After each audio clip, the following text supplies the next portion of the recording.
හෙට ඉදම් මම ඉතින් දිගටම වැඩනේ මගේ රතිශ්ශෝරීනා.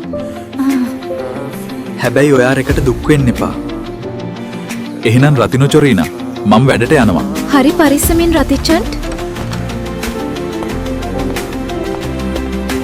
හෙලෝ ආස්කූරන්ට්. ඉක්කනට එන්න මාව ගන්න. රතිචන්ට් වැඩට ගියා. ෆිල්ම් එක පටන් ගන්න තව විනාඩි 5යි තියෙන්නේ.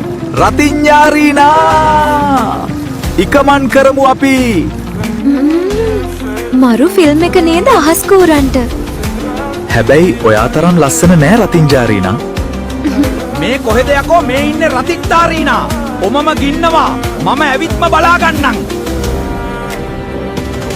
නගේ අවසානයේ අද මගේ අතිනොයි ලියවෙන්නේ.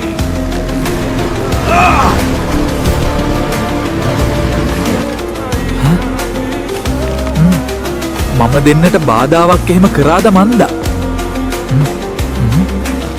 ඔබ තාම දන්නේ මේ රතිට්ටන් මොන වගේ කෙනෙක්ද කියලා මල්ලි.